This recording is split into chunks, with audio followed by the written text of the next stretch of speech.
అందరికీ నమస్కారం.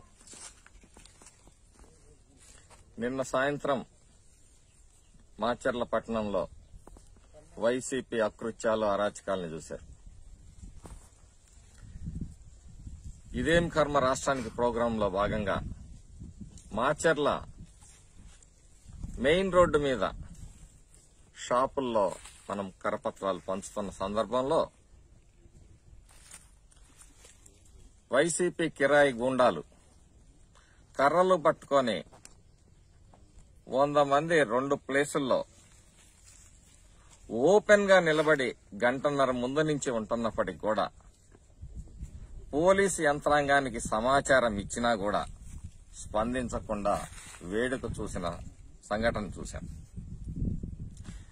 పోలీసులు ఎప్పుడొచ్చారంటే మీడియా మిత్రులందరూ కూడా షూట్ చేస్తూనే ఉన్నారు అక్కడ ఏం జరిగిందనే విషయాన్ని. మొట్టమొదట వాళ్లు రాళ్లు, సోడా బుడ్లు, కర్రలు విసిరేసిన తర్వాత తెలుగుదేశం పార్టీలోనే కొంతమంది కుర్రాళ్లు ప్రతిఘటించినప్పుడు వాళ్ళు పారిపోయారు. వాళ్ళు పారిపోయిన తర్వాత పోలీసులు వచ్చారు. పోలీసులు వచ్చి తెలుగుదేశం కార్యకర్తల మీద లాఠీచార్జి చేయటం, మమ్మల్ని బలవంతంగా బయటికి పంపించటం, ఆ తర్వాత నన్ను ఈ కాన్స్టిట్యున్సీలో ఉండటానికి వీల్లేదు, లా అండ్ ఆర్డర్ ప్రాబ్లం, మమ్మల్ని మా మాట గౌరవించండి, సిచ్యుయేషన్ మేము డీల్ చేస్తాము, కేర్ఫుల్ గా డీల్ చేస్తాము అని చెప్పేసి నన్ను బయటికి పంపించారు.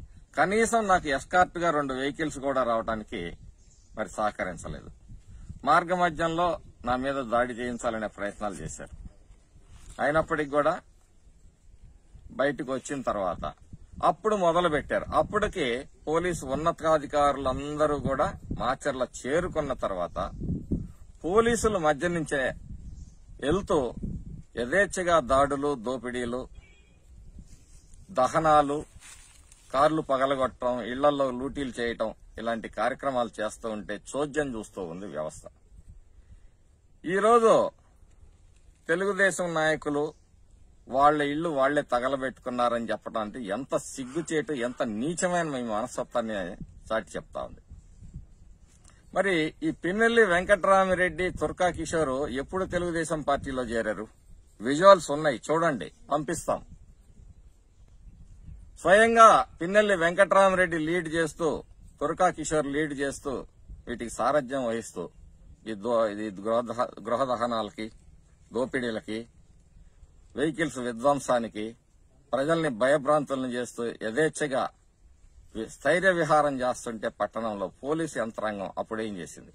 నన్ను పంపించడానికి చూపిన ఉత్సాహం మరి ఆ అల్లర్లని అదుపులో ఉంచడానికి ఎందుకు చూపించలేకపోయిందని చెప్పేసి నేను ప్రశ్నిస్తున్నాను. ఏది ఏమైనా నిన్న జరిగిన సంఘటన, నేను రాత్రి ఆ విధంగా రావాల్సిన పరిస్థితులు నాకు చాలా బాధను కలిగించినాయి. ఎందుకంటే కష్టంలో ఉన్నప్పుడు కార్యకర్తలు దూరంగా ఉండాల్సిన పరిస్థితి వచ్చింది అని. దయచేసి మరి సోదరులందరూ కూడా తెలుగుదేశం ప్రతి కార్యకర్తకి నేను చెప్తా ఉన్నాను, మీరెవ్వరూ భయపడాల్సిన పని లేదు. ఎన్ని కేసులు పెట్టినా ఏం చేసినా తగ్గేదేం లేదు. ఈ రాష్ట్రం యావత్తు కూడా మాచర్ల వైపు చూస్తుంది. మాచర్ల తెలుగుదేశం పతాకాన్ని ఎగరేయటానికి తెలుగు తమ్ముళ్ళు ఉత్సాహాన్ని చూస్తా ఉంది. కాబట్టి రాష్ట్రంలో తెలుగుదేశం పార్టీయే కాదు, జిల్లాయే కాదు, యావత్ ఈరోజు సరిహద్దులు దాటి మిగతా చోట్ల ఎక్కడో రాష్ట్రాల్లో ఉన్నోళ్లు కూడా ఇక్కడ జరుగుతున్న దుర్మార్గాన్ని గమనిస్తా ఉన్నారు. ఈ వైసీపీ దుర్మార్గ పరిపాలనకు చరమగీతం పాడేందుకు ఎక్కువ రోజులు లేదు. కాబట్టి సోదరులారా, ఈ పోరాటాన్ని మనం కొనసాగించాలి. అంటే శాంతియుతమైన మన పోరాట మార్గాన్ని మనం విడనాడొద్దు. వాళ్లు దౌర్జన్యం చేస్తే భయపడాల్సిన అవసరం లేదు.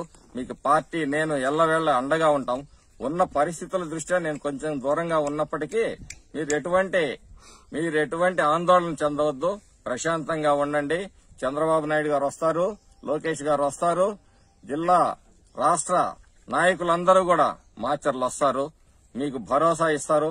ఏదైతే నష్టపోయిన కుటుంబాలున్నాయో ప్రతి ఒక్కళ్ళకి కూడా నష్టపరిహారం చెల్లిస్తాను అని చెప్పేసి ఈ సందర్భంగా తెలియజేస్తాను.